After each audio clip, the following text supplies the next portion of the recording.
Vieni a Matera, è ovvio che salverai questo video per sapere dove mangiare la miglior cucina tipica. Parliamo del primo ristorante nato fra i sassi di Matera circa 35 anni fa e che sorge in questa location a dir poco stupenda. E c'è anche questa suggestiva terrazza panoramica. Ho scelto il menù degustazione ed ho iniziato da una serie di antipasti della tradizione. Uno più buono dell'altro e non può mancare un assaggio dei peperoni cruschi. A seguire le orecchiette con pomodorino fresco, salsiccia pezzente e funghi cardoncelli. Capocollo cotto a bassa temperatura e laccato al miele con scarola, una carne che si scioglieva. Poi un fuorimenù, il raviolo liquido con pecorino di moliterno e tartufo. E anche un secondo extra, le ribs con fondo bruno, con la carne che solo a guardarla si staccava dall'osso, una cosa pazzesca. Si chiude con la mousse di ricotta, cioccolato e fichi su biscotto croccante. Da Austin Matera il menù degustazione costa 38 euro. Il locale è anche pizzeria, nominata tra le eccellenti della Basilicata. Austin da non perdere a Matera.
Buonasera e bentrovati a tutti gli amici di Officina Mediterranea. Siamo qui con Giovanna Santarsiero, che siamo abituati a vedere in veste di conduttrice, invece stasera sarà la protagonista di questa nostra puntata dedicata alla poesia. E quindi direi di mandare subito, saluta Giovanna i nostri amici. Buonasera a tutti e grazie a Officina Mediterranea per l'occasione che questa sera mi offre. Certo, ma ci mancherebbe, cioè tu sei il volto di Officina Mediterranea, uno dei principali volti, quindi Grazie. Quindi mandiamo la sigla e così parliamo subito, insomma, della nostra poetessa di oggi.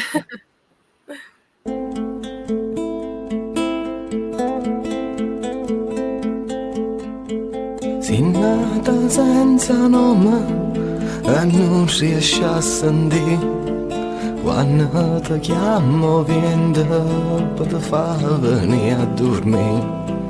E mo tu chiami sola, nessuno ti consola, nessuno ti consola, e abbracci stai lenzuola.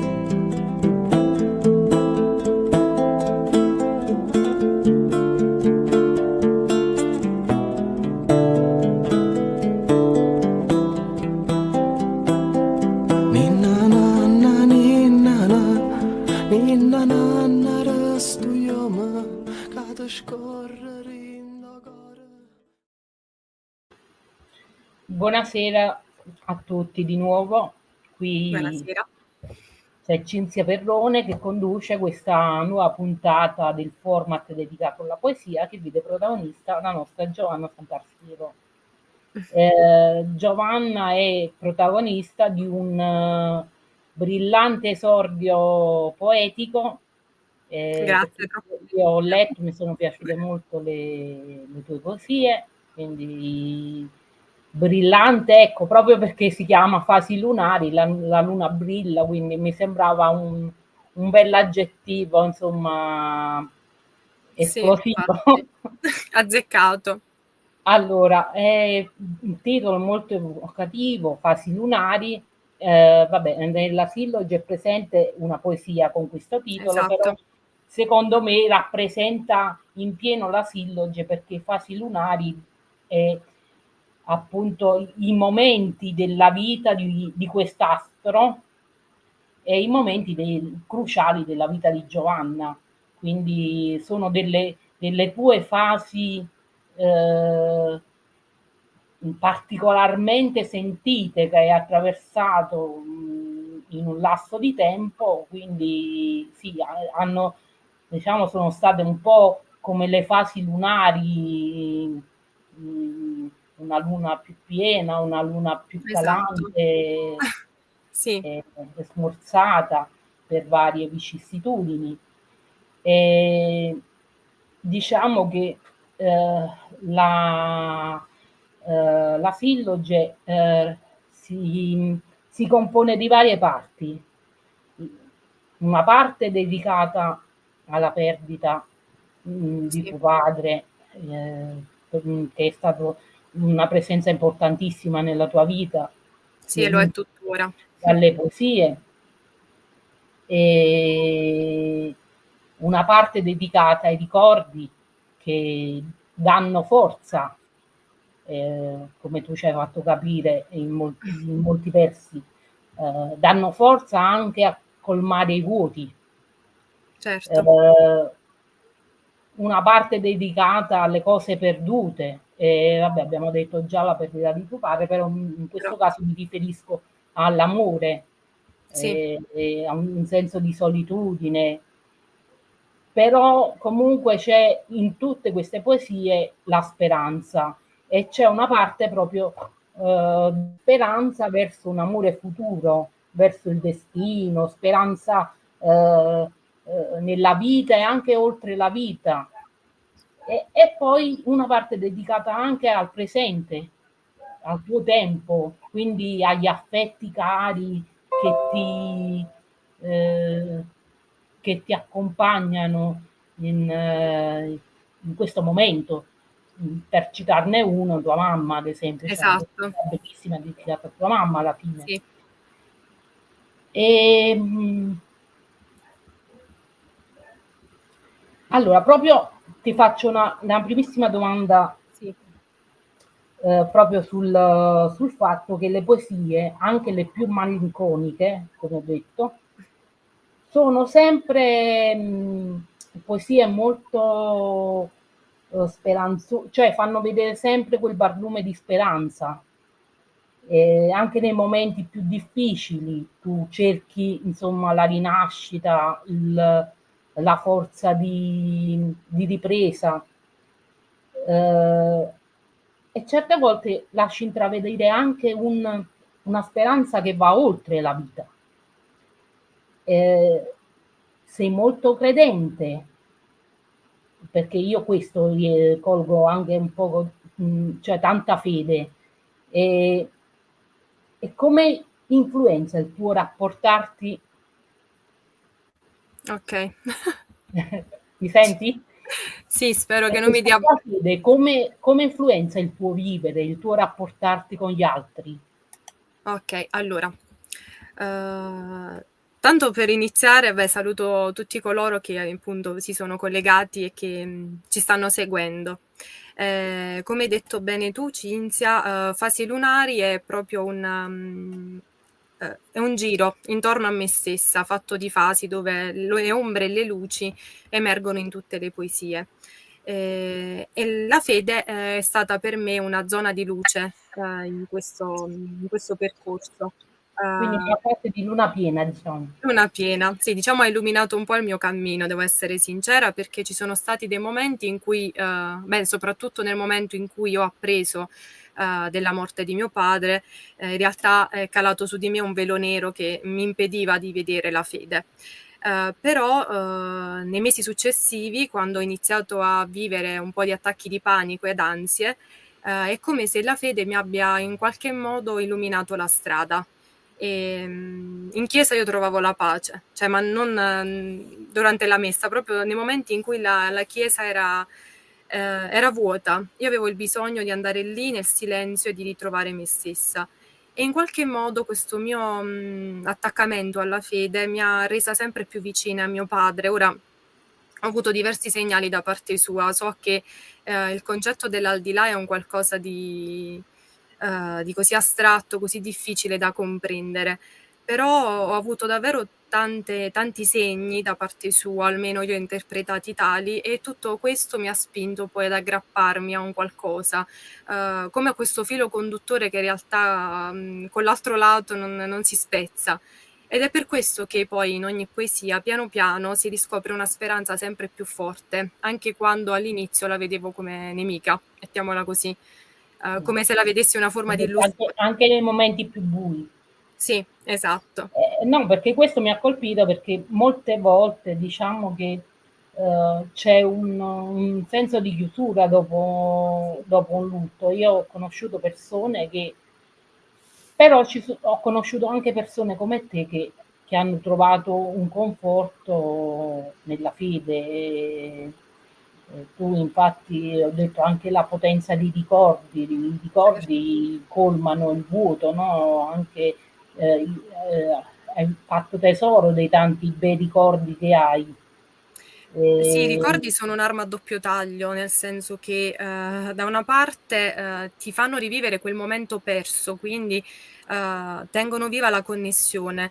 Dall'altro lato, invece, quando poi effettivamente abbandoni quell'attimo passato e ti viene sbattuta in faccia la realtà, anche quel ricordo bello può farti male. Questo dipende chiaramente, il ricordo di che fase fa parte. Il lutto è un percorso molto lungo, al quale io ho dedicato anche una poesia, Il tempo dell'addio, dove non c'è effettivamente un termine entro il quale lo si supera. È un percorso e forse non viene mai superato in realtà. Semplicemente si impara a convivere e quel distacco diventa poi un dolce ricordo, ecco. Diciamo riusciamo a estrapolare solo le emozioni positive. va bene, io Sì, leggerei una tua poesia che mi è sì, piaciuta molto. eh, La poesia è, poi la commentiamo insieme, certo. la commento io, poi aggiungi tu ovviamente che l'hai scritta qualcosa che sicuramente più di me puoi darci, insomma, l'interpretazione autentica. La poesia è infinita presenza. Sei lì dove gli orizzonti non conoscono confini, dove ogni tramonto dipinge cieli infiniti, dove le rose sono prive di spine pungenti, dove non esistono uragani violenti, dove la cattiveria non trova ragione, dove tra le montagne vedo sorgere il sole. Sei qui, in ogni singolo gesto che racconta di te, in ogni melodia che scandisce il tuo nome, in ogni raggio di sole che mi veste di calore, in ogni stilla di pioggia che accarezza il mio viso, in ogni fetta di cielo che mi mostra il paradiso. Ogni singolo battito del cuore scandisce il tempo della separazione e pronuncia incessante il tuo nome, come le note prodotte da un pianoforte. Rappresenti per me la luce eterna, prodotta dal passaggio ineguagliabile di una cometa. Sei tu di ogni cosa la vera essenza, tu che sei per me infinita presenza. Vabbè, io penso che sia ovvio a chi sia dedicata Certo, credo anche questa io. poesia, da quello che abbiamo già detto prima. E io ho visto in questa poesia un bisogno eh, di riempire quel vuoto, quindi di sentire la presenza di colui che si è amato, Sì, e in un certo senso la sentiamo, certo. per non perdere il contatto, forse ecco, per prolungare quell'addio di cui hai parlato, oppure per non sentirlo proprio quell'addio, per sentire la vicinanza. Però successivamente, alla pagina successiva, non la leggiamo, però mi piace citarlo, c'è l'amore oltre le nuvole, Sì, dal quale sembra di cogliere comunque la consapevolezza che anche se c'è quella presenza nel cuore, la lontananza è tangibile, è dolorosa, È Quindi così. c'è solo speranza oltre quelle nuvole. Sì, E allora è una speranza effettivamente, nel senso che nessuno può credere al 100% che effettivamente qualcosa, ci aspetti dall'altro lato. Cioè, diciamo ci aggrappiamo a quest'idea per poter vivere la nostra vita più serenamente, mettiamola così. Infatti nella poesia che tu hai letto io parlo di con 2 locuzioni, lì e qui, cioè sei lì ma sei qui. Proprio per il fatto di questa confusione che alle volte si scatena nel nostro stato d'animo. È una necessità sicuramente la mia, cioè io devo questa silloge proprio a mio padre, perché la mia scrittura è iniziata proprio nel momento in cui, cioè è una confessione questa, il giorno stesso in cui io l'ho perso, la sera ho richiesto un quaderno nuovo, perché ho iniziato a scrivere una sorta di diario con lui, perché non volevo questa è una domanda assolutamente, che ti avrei fatto quando hai iniziato a ecco, scrivere. Sì, spezzare questo legame, ecco, quindi ti ho letta nel pensiero.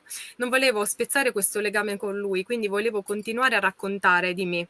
Proprio come dici tu, c'è questa voglia di non avere un distacco effettivo, di colmare quel vuoto che inevitabilmente si forma nella tua vita immediatamente. Nel momento in cui capisci che quella persona non ci sarà più lì accanto a te, la paura più grande che personalmente mi ha assalita era il dimenticare i dettagli particolari.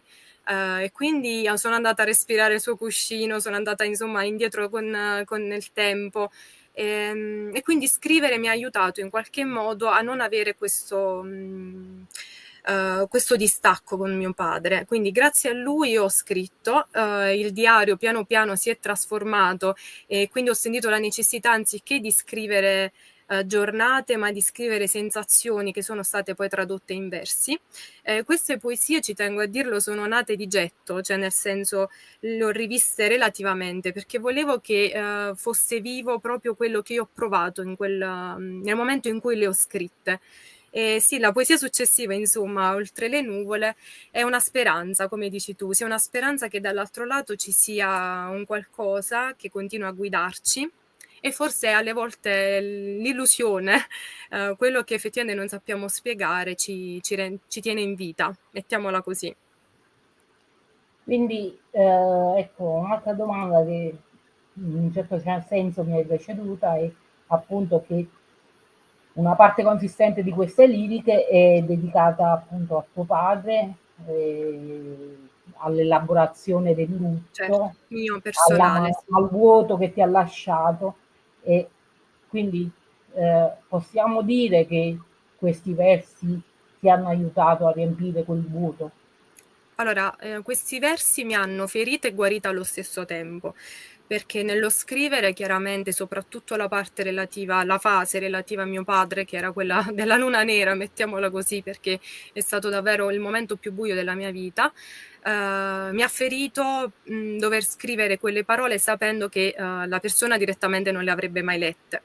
Però dall'altro lato mi ha permesso di effettuare come un percorso terapeutico, perché scrivendo io ho sternato tutto quello che dentro di me comunque si accavallava nei miei pensieri, nella mia mente, e questo mi ha aiutato tantissimo, come ad elaborarlo. La pubblicazione infatti l'ho decisa, queste poesie risalgono a 1 anno e mezzo fa, l'ho decisa forse nel momento in cui ho capito che la scrittura mi ha permesso di elaborare un dolore così grande che ahimè resta, però sicuramente si è trasformato nel tempo, quindi assolutamente la poesia e la scrittura in generale secondo me sono delle forti armi e poi credo che sia fondamentale condividere. Ecco, la mia scelta di pubblicare un libro così personale, una raccolta di poesie così personali, è proprio ha come obiettivo l'intento di arrivare a chi come me ha vissuto un momento difficile e fungere da carezza, diciamo, per lenire quel cuore sofferente. Sì, è un conforto che può arrivare anche a chi legge, al Certo, lettore. assolutamente sì. Dopotutto le poesie una volta pubblicate non sono più nostre, ma sono di chi chiaramente le leggerà. Vabbè, le Quindi io poesie, spero i che romanzi, i racconti, io dico sempre tutto, io dico quello che scrivo è mio, però una volta insomma sì, letto diventa, cioè non è più uno, è tanti, perché poi la poesia, come un racconto, come un romanzo, può essere interpretato, ognuno può cogliere un particolare in più e quindi ne diventa certo, un altro. Quindi una poesia diventa 100 poesie. esatto, E è vero. così via. Senti, ti faccio una domanda un po' non cattivella, però siccome anch'io ho passato dei brutti momenti e ne abbiamo parlato, insomma, Certo. eh, non so se conosci il concetto di collateral beauty, Mm. che poi è stato ripreso anche da un film del 2016, giù di lì, con Will Smith, non so se l'hai visto, in cui lui appunto perde una figlia piccola. Il collateral beauty è praticamente tradotto bellezza collaterale e si intende, è un concetto in psicologia che è la capacità di trovare degli elementi di bellezza, positività e di significato anche positivo nelle situazioni più complesse, difficili e dolorose. Tu sei riuscita a trovare questa bellezza collaterale? Allora, è una bella domanda la tua. Allora, Sì, nel perché io senso, quando ho visto il film ho detto: "Ma che cavolo stanno dicendo questi qua? Cioè, a me mi muore una figlia, io trovo la bellezza collaterale, non è difficile ehm, da digerire questo concetto". allora, io credo che in avvenimenti come questi la bellezza, ahimè, è un po' difficile da trovare, però posso dirti che ho trovato qualcosa di positivo, quello sicuramente. Seppure la morte di mio padre è stata prematura e tragica, improvvisa, mi ha fatto forse capire il vero senso della vita. Lui ha vissuto quello che ho vissuto io, lui ha perso suo padre in giovane età, giovanissimo, più giovane di me. Eppure nella mia vita io non ho mai percepito, la sofferenza di mio padre in riferimento alla perdita del suo, perché, ho capito ancora di più, quanto fosse forte l'amore di mio padre e quanto è stato forte il suo insegnamento nell'amare la vita a prescindere dalle sofferenze che essa porta. Quindi diciamo che, seppure all'inizio chiaramente vedevo buio, con il tempo ho apprezzato questo lato che mi ha portato ancora oggi a farlo, a vivere non con lui, ma a vivere per lui, fornendogli un prolungamento, insomma, della sua vita sulla terra attraverso me. Quindi ripercorrendo quelli che sono stati i suoi insegnamenti, il suo modo di amare, farlo mio e dargli una continuità. Poi è chiaro, il dolore è tanto, quindi in quel momento non è che è molto facile vedere i lati positivi, però diciamo che questo insegnamento è venuto fuori e forse anche come conseguenza a quello che è successo nella mia vita dopo la sua morte, io ad oggi comunque sono orgogliosa della donna che sono riuscita ad essere, della forza che sono riuscita a trovare. Quindi sì, forse qualcosa di bello anche dal brutto può emergere. Io penso proprio che riuscire in questa impresa a trovare la bellezza collaterale sia proprio eh, l'elaborazione massima del lutto che capita a una persona, quindi proprio raggiungere proprio Sì, l'equilibrio perfetto. E, io vorrei che tu leggessi una poesia, so sì, che sono tutte poesie che ti, mh, ti coinvolgono molto. sì, È proprio certo. è a pagina 25, è proprio una poesia su questo concetto Okay. di cui abbiamo parlato e che, di cui insomma tu mi hai dato la risposta, insomma. Okay, allora io provo a leggerla.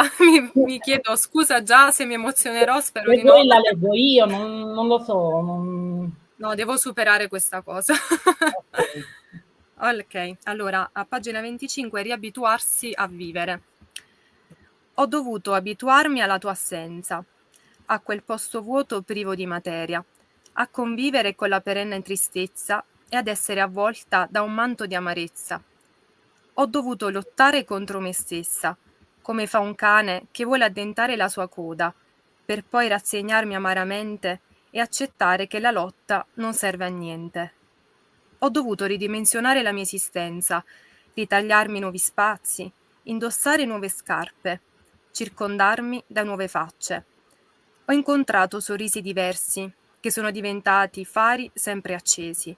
Ho fissato un riflesso dal contorno sbiadito, che ho imparato ad apprezzare e reso più colorito. Ho dovuto accettare il cambiamento, anche se dentro di me non era il momento. Non credevo di potercela fare, eppure eccomi qui a ricominciare. Ho imparato che la tristezza va attraversata, respirata, immagazzinata e una volta metabolizzata arriva il momento di accantonarla. Ho conosciuto il ritorno alla vita, il coraggio di dare senso all'essenza, di cominciare un nuovo cammino, ma sempre con te in ogni mio sorriso. Quindi vedi, comunque c'è una forza, una reazione, no? Sì, glielo dovevo, Cinzia. E, io penso che loro sarebbero contenti di sapere che in noi c'è un collateral beauty, questa capacità. Sì, Tu sai a chi mi riferisco che ho sì, perso. Insomma, quando ti lasciano improvvisamente delle persone in questo modo, insomma,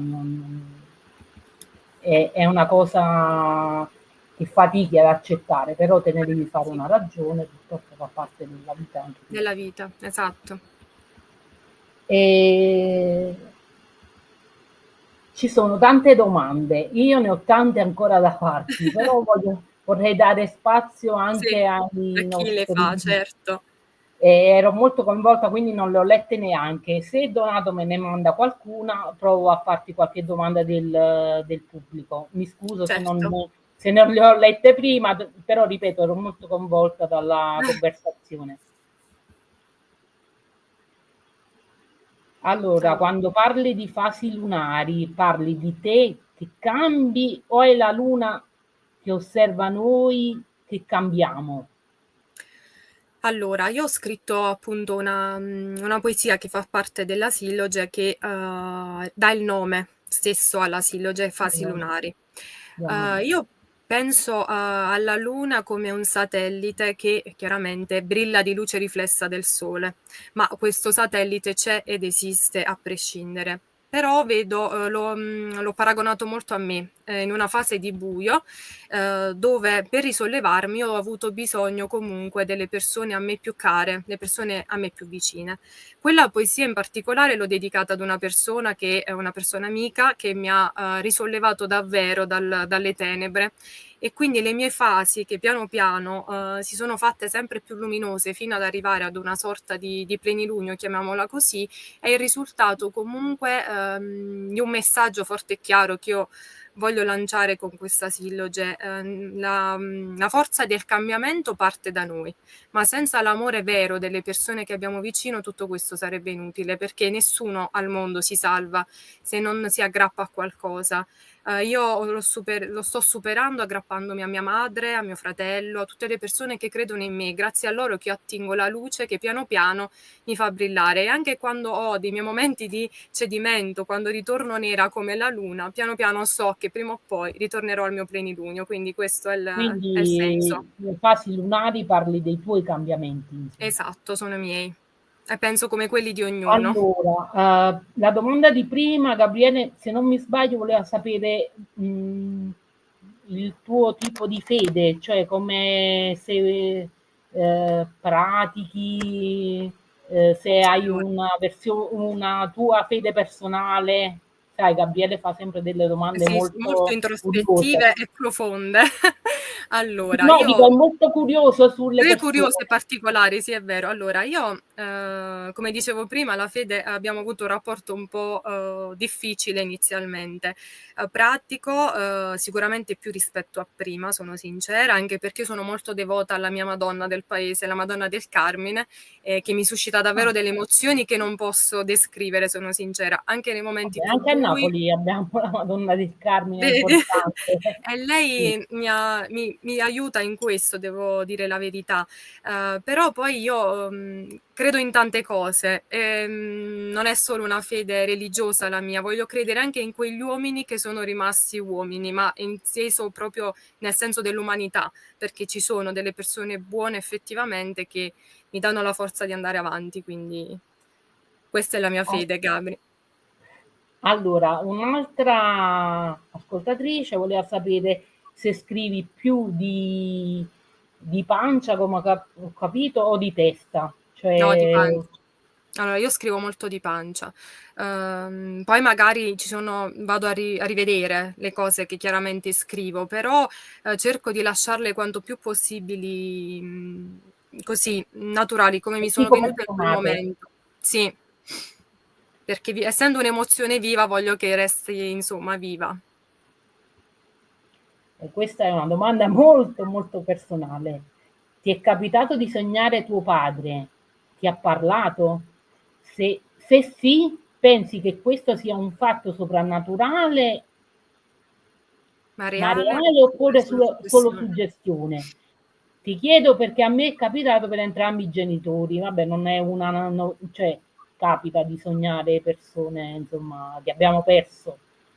Io l'ho sognato parecchie volte, l'ho sognato soprattutto dopo la sua morte. C'è stato un sogno particolare dove, insomma, ci scambiavamo delle battute e io piangendo gli ho detto che volevo raggiungerlo, lui piangendo mi ha detto che questo non era possibile, si è asciugato una lacrima e con la mano bagnata mi ha toccato la spalla. Io al risveglio ho trovato la maglia bagnata nel punto in cui lui mi ha toccato. Ora non so se è soprannaturale o cosa, però io sono certa che mio padre c'è, quindi io lo sento e questo mi basta per crederci.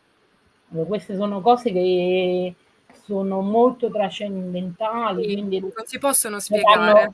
vanno un poco, insomma, ecco, nel metafisico, quindi comunque non puoi, è una realtà che non è tangibile, quindi o ci credi o non ci credi. Sì, non si può, è una cosa del tutto personale. Vabbè, io ti continuo con le mie domande, Certo, poi ecco, adesso ci fermiamo un attimo con i nostri ascoltatori, poi tu dopo sotto il link risponderai magari certo, sì, alle domande che non riusciamo, sì, che non riusciamo insomma a sviscerare. E a pagina 29 sì. c'è la poesia Crepe, che poi ti chiederò di leggere, Ok, sì, e poi c'è un'altra poesia a pagina 83 che è Ciò per cui vivo. sì. Queste poesie, entrambe, mi hanno fatto pensare all'arte del kintsugi, che tu Eh, sicuramente conoscerai sì. perché sei una creativa, Certo, cioè quella di nasci come riempire creativa. le crepe di oro, giusto? Sì, Eh, quindi ecco un arricchimento che viene dal dolore, cioè quegli oggetti sanati, ecco, aspetta, lo diciamo per io e te ci siamo capite, però chi sì, ci sta ascoltando magari vuol saperne di più. Praticamente quei vasi, quei piatti in ceramica che secondo quest'arte giapponese, se non sbaglio, sì, sì, correggimi, giapponese. viene incollati, i frammenti vengono incollati però evidenziando le crepe, cioè le rotture in pratica, con una colla intrisa d'oro, per dare proprio, per mettere in evidenza queste fratture che abbelliscono l'oggetto, cioè è vissuto, è più bello perché ha passato quello che ha passato, è uscito indenne insomma, da un urto. E, e niente, quindi ecco, ti chiederei di parlarci di questa poesia, di leggerla prima e poi di Ok, darci quindi il tuo crepe. parere. Sì. Sì. Allora, crepe. Crepe solcano il cuore consumato, per esser stato troppe volte violato, da mani all'apparenza caste e gentili, ma che crudelmente lo hanno maltrattato. Crepe segnano il corpo stremato, che dalla pochezza è stato calpestato, logorato poi dallo scorrere del tempo, e che è stato incompreso ed abbandonato. Crepe lasciano un'impronta perenne su quel viso che i segni del dolore mostra, che con una maschera si cerca di oscurare ad un mondo che non riesce a capire ed immaginare. Crepe attraversano lo scorrere della vita, lasciando il ricordo attraverso una ferita, dalla quale un fiore riprende lentamente a fiorire, mostrando il senso di tutto questo soffrire. Allora, questa poesia è nata forse nel momento in cui io mi sono sentita più sola. Queste crepe solcavano la mia vita, cioè questo corpo violato dalla vita in realtà, perché comunque mi aveva messo di fronte a 2 dure prove che mi si sono presentate nel giro di poco tempo, non solo la perdita di mio padre, ma anche la fine di un amore durato tanto tempo. Quindi alla fine è stato come vivere 2 lutti in contemporanea. Ecco perché parlo di solitudine e di abbandono, però allo stesso tempo cercavo di, come dici tu, di vedere sempre quella luce forse positiva, perché sono convinta che la gioia senza il dolore non esisterebbe. È grazie alla sofferenza, alle crepe, alle ferite che noi portiamo dentro di noi che riusciamo a fare tesoro di quello che avviene nella nostra vita e se riusciamo in questo, cioè a rendere tesoro anche il dolore, noi riusciamo ad entrare anche in connessione con chi effettivamente soffre come noi e questo ci rende unici. E per questo parlo di questo fiore che anche nelle crepe riesce a rifiorire, perché poi gli esseri umani sono portati alla sopravvivenza, quindi in un modo o nell'altro, anche quando tocchiamo il fondo, non può che esserci la risalita, quindi queste crepe sì, le ho colmate d'oro, Cinzia, le ho volute riempire così. E so che tu sei molto affezionata a una poesia, e se vuoi insomma leggercela e, e commentarcela, insomma, darci il significato originale, ecco, che nel momento in cui l'hai scritta, quali erano le... ed è Invisibile a pagina 98. Sì, allora, io questa poesia l'ho scritta, dato che le mie fasi attraversano le luci e le ombre, l'ho dedicata a tutti coloro che purtroppo al dolore, all'indifferenza del mondo non ce la fanno e sono gli invisibili. Se ne vanno nel silenzio, senza fare troppo rumore, nonostante sia immenso il macigno che hanno nel cuore.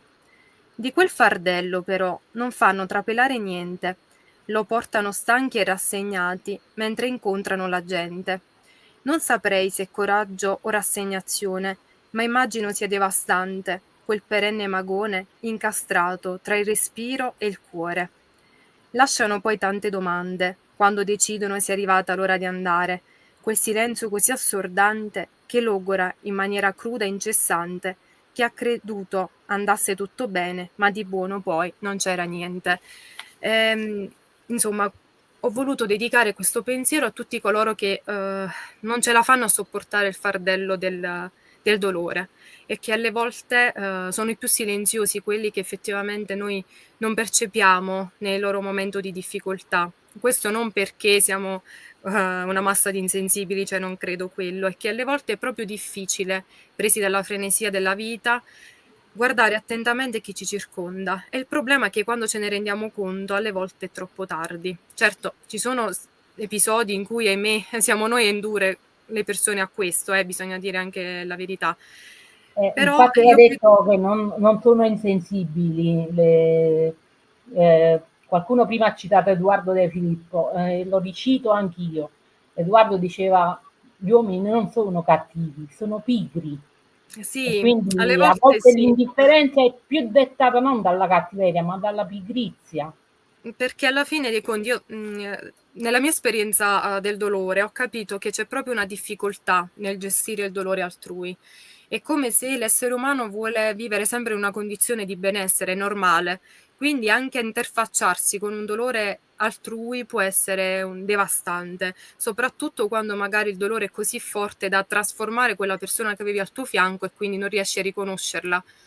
Ho imparato poi dopo a capire a capire questo. In quel momento l'ho vissuto male, ho reagito con rabbia quando non venivo Quindi capita per anche la tu mia ti sei sentita sofferenza. invisibile.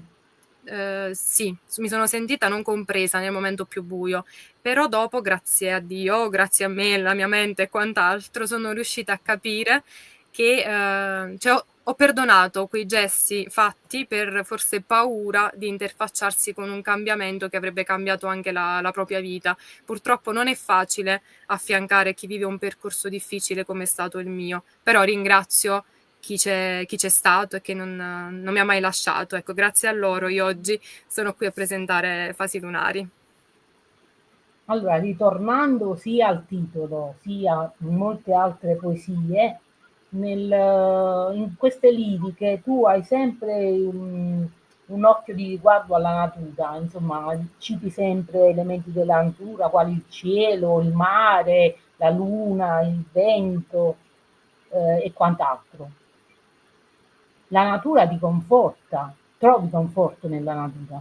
Assolutamente sì, io mi ispiro anche nello scrivere alla natura, faccio proprio queste passeggiate immerse nella natura e ci sono dei posti a cui io sono particolarmente legata, che sono presenti qui nel mio paese, e forse è quello che mi spinge ad amarlo così tanto e non avere voglia di abbandonarlo mai, perché grazie alla natura noi ci trasformiamo, noi dopo tutto siamo materia viva, in continua trasformazione e come la natura anche noi subiamo questi cambiamenti ed è in lei che io mi specchio. È chiaro che un cielo azzurro cambia il suo azzurro nel momento in cui tu vedi nero, non lo riesci più a percepire quei colori Ti che prima senti un po' avevi. meteopatica.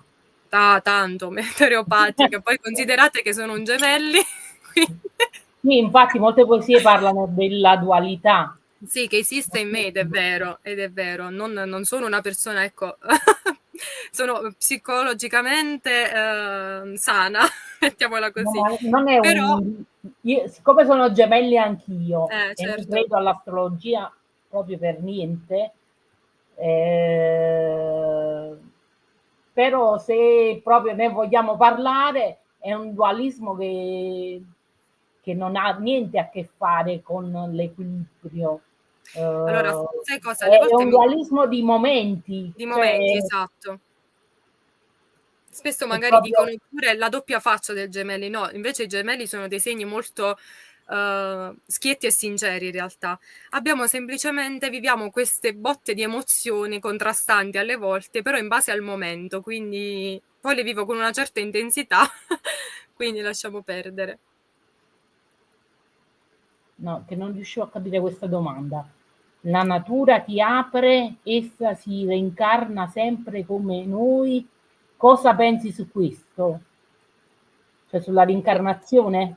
Forse no, in quella non credo. In quella Ehm, non credo. io volevo mettere in evidenza un'altra cosa, poi Sì, casomai ritorniamo a qualche domanda. Che tu comunque in questa silloge hai un occhio di riguardo anche verso l'universo femminile, dedichi assolutamente sì. delle poesie a Frida, che penso sia Frida Kahlo, Certo, e sulla consapevolezza di essere donna, sulla donna violata, sulla donna che vuole rispetto. Ecco, tu oggi hai trovato questa consapevolezza, questa forza di essere, sei fiera di essere donna. assolutamente sì. Se dovessi rinascere vorrei assolutamente rinascere donna, perché io credo che le donne racchiudano in loro una forza immane. È vero che spesso siamo fragili nel momento in cui però siamo noi a permetterlo agli altri di farci sentire fragili, perché in realtà la donna è davvero una creatura molto molto forte, una creatura predisposta all'amore, una creatura predisposta proprio a non arrendersi, basti pensare ai dolori che una donna affronta nell'arco della sua vita, eppure niente riesce a scalfirla effettivamente. Quindi assolutamente orgogliosa di essere donna. Molte donne sono state rivoluzionarie e pioniere nel mondo, quindi assolutamente sì. Per me le donne sono fondamentali e per questo ci ho voluto dedicare proprio una parte in queste mie fasi. hai fatto benissimo, dovrebbero farlo tutte, tutte le autrici di poesie donne e anche gli uomini.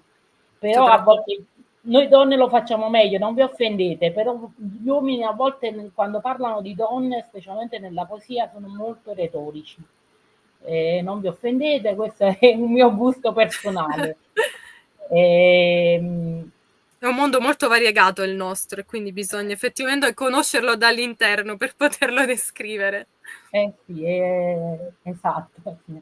A volte dico, vabbè, è anche una battuta che faccio, mi dispiace di non di essere etero, perché, perché ecco, essere amato da un essere uguale a te, sai, quel libro Gli uomini vengono da Marte, le donne Sì, da le Venere, donne un da po' Venere. così, in effetti Massimo Troisi diceva l'uomo e la donna sono gli esseri più inadatti al matrimonio. Sì, infatti, magari è davvero una verità. Io direi di concludere con un paio di domande. Sì. Allora, vabbè, ha sempre queste domande di Gabriele sulla religione, cosa pensi che ci sia dopo la vita? Eh, Cosa c'è dietro l'angolo, diceva Costanzo, chissà. allora, vediamo quest'altra. Ti fai complimenti, Jenny Astolfi. Grazie. Dice quale fase lunare ti rappresenta oggi e in che modo questa cosa vibra dentro il libro. Allora, diciamo che la fase lunare che oggi mi rappresenta, è il plenilunio, perché sono arrivata a molte consapevolezze e quindi nonostante è chiaro che nella mia vita ci sia questa grave perdita, io sono riuscita in questi anni a riconquistare me stessa e in realtà lo si percepisce un po' ovunque nella mia silloge questo plenilunio che comunque arriva. Quindi ti senti in una fase di luna piena Sì, sì, sì. consapevole, Consapevole, sì. hai Di cosa ripreso il adesso voglio controllo nella vita, di quanto valgo, della forza che ho, quindi sì, assolutamente plenilunio. Michele De Simone ti, insomma, Sì, e ti ti dà ringrazio conforto Michele. dicendoti che tuo padre ti è sempre accanto, che per lui vale la stessa cosa. Allora, Matteo Lombardi, nel libro ci sono più ombre o più luci, più notte o più alba? Allora, per quanto ci sia speranza, è pur vero che in questa silloge molto forte esiste molta ombra e ci sono dato che parliamo di luna, c'è molta notte, anche perché, è anche il lasso di tempo della giornata in cui io mi sono rintanata a scrivere, nella quale ho ritrovato me stessa. Però, l'ombra è nulla senza la luce, quindi diciamo che le 2 si Sono due compensano. cose che coesistono. Esatto, sì. Dove c'è luce c'è ombra e viceversa, quindi poi abbiamo parlato di dualismo e invece Giacomo Tortorella vuole sapere se scrivi, cioè ti arriva Sì. Allora l'ispirazione oppure scrivi anche quando non ce l'hai Allora, no, e io riesci a... non so scrivere a comando. La poesia soprattutto, cioè forse già una storia un attimino può anche accadere, nonostante ci voglia comunque un'ispirazione forte, ma la poesia è emozione pura, quindi viene dettata proprio dall'emozione, senza quella non si può scrivere, almeno per quanto mi riguarda.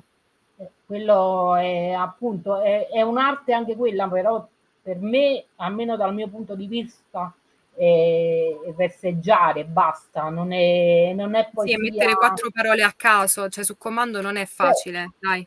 ci vuole, cioè, è un'arte pure quella, hanno fatto pure quella, però è più un verseggiare su qualcosa, ecco, creare rime e quant'altro, insomma. Se non sbaglio, la domanda di prima voleva Eh. sapere se tu senti l'influenza lunare, Al l'energia della luna. Sì, io la luna la percepisco tantissimo. Ho voluto dedicare proprio questa silloge alle fasi lunari, non solo mie, ma proprio perché la luna è la mia musa. Io guardandola mi specchio in lei e mi trasmette tante cose positive. Infatti quando non c'è, un po' storta sto pure io, mi manca questa luce che comunque mi aiuta tanto e infatti, Ti senti nelle notti lunatica allora? Sì, anche, a tratti anche lunatica. Infatti io scrivo maggiormente nelle fasi in cui la luna cresce, devo essere sincera, ho notato questa cosa, soprattutto poi la luna piena mi ispira tantissimo. Allora, concludiamo con questa domanda che mi sembra anche abbastanza, insomma, Sì. significativa. Un amico qua, Aldo Suriano, ti chiede una poesia che rappresenti la silloge. Magari ce la leggi anche, una poesia che più delle altre, ecco, possa essere un biglietto da visita della silloge. Beh, il biglietto da visita per me resta Fasi Lunari, ragazzi, perché è Allora l'unico che... concludiamo con Fasi lunari. magari leggo Fasi Lunari, allora un attimo che la recupero. Allora, Fasi Lunari. Ti dedico ogni luna, che non teme lo spazio e non si preoccupa del tempo. Ti dedico il coraggio di riempirsi di felicità anche dopo l'oscurità.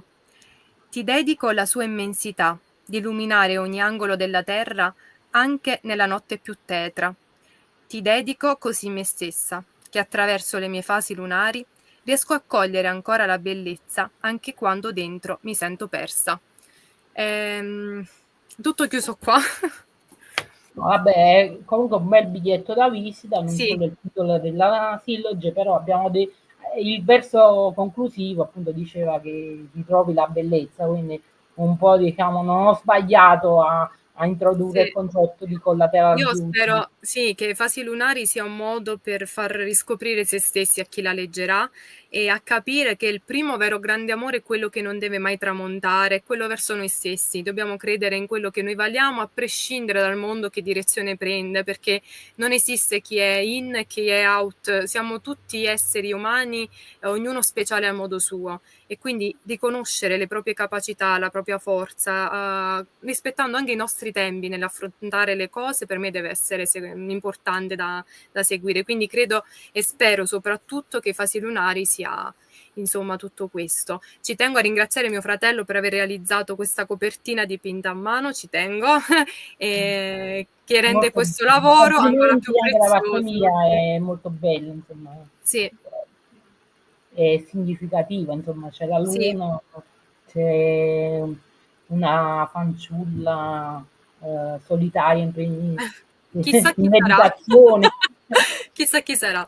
La farfalla chiaramente rappresenta l'anima della persona a me amata, quindi c'è tutto un insieme. L'albero delle radici che sono appunto la famiglia, gli amici, insomma, c'è tutto racchiuso in questa copertina. Giovanna, per concludere, i nostri amici che volessero insomma, leggerti possono richiedere direttamente a te la silloge oppure visto che è uscita da poco, è già caricata su qualche piattaforma? Allora, sicuramente su qualche piattaforma è già caricata, però per il momento potete rivolgervi a me oppure alla mia casa editrice Teodosio Pisani, tipografia tipo Teodosio Pisani, che ringrazio davvero con tutto il cuore per avermi appoggiato in questo percorso e per avermi aiutato a mettere su questa mia prima raccolta. E quindi per chi avesse piacere mi può contattare o farlo con lui. Poi penso che comunque ecco, chiederla a te direttamente sia Anche per avere un click una in più dedica. perché ecco, avere una dedica e la Assolutamente sì. firma è qualcosa insomma di personale che resta. Certo, Quindi assolutamente sì. io ecco, invito tutti a prendere una copia di questa bellissima silloge che Grazie, ecco, è, Cinzia. anche se non è di una poetessa navigata, è un esordio, però ecco appunto è un esordio che fa capire come la poesia possa aiutare a riempire i vuoti propri e a condividere e quindi a offrire anche un conforto agli altri. Quindi la bellezza è proprio nelle emozioni, nella spontaneità di queste poesie. E niente, penso di aver detto tutto Non so se vuoi aggiungere qualcosa. No, voglio solo ringraziare tutti coloro che mi hanno seguito, che sono tantissimi, come sempre. Ringrazio te, Cinzia, per aver condotto questa puntata e aver saputo gestire la mia emozione come esordio. Ringrazio Donato e Officina Mediterranea per la possibilità e ringrazio tutti coloro che mi sono vicini sempre e quindi grazie davvero di cuore. Vabbè, io ti auguro di continuare a scrivere, se insomma se vengono fuori delle cose belle così che aiutano te a crescere in questo cambiamento, in queste fasi lunari e insomma e offrono anche a noi la possibilità di conoscerti, perché tu metti te stessa sia Esatto. nelle Chi poesie acquisterà, sì, chi acquisterà racconti che Fezzi lei Lunaria mette acquisterà fuori. una parte di me, è così. Ok, e allora ringraziamo di nuovo tutti quelli che ci hanno seguito, quelli che vedranno la puntata in differita, Certo. che ecco, ti chiederanno il libro, perché è un piacere leggerti. Grazie. E diamo l'appuntamento alla prossima volta, non so quando sarà. Vabbè, ricordiamo che noi ritorneremo fra 2 Con me settimane sicuramente presto, ve lo dico già. con il format del cinema, quindi in tutta la veste, però sempre, io dico sempre un'arte, vedete, io ci ho messo il cinema in mezzo comunque, ho Ci citato vuole, il ci film, vuole. A quindi la Cinetum trovo sarò sempre. sicuramente più a mio agio. Vabbè, tu sei sempre insomma a posto nel momento Sì, vabbè, giusto, grazie, è troppo buona. non sei mai fuori posto. Grazie. Quanti complimenti questa sera, mi emoziono. Va bene, Va bene. allora io direi di salutarci Sì, e ringrazio di nuovo tutti, Donato per la regia e ci ritroviamo alla prossima. ciao a tutti, grazie. Quando non riesci a dormire, ninna nanna, ninna na, ninna na.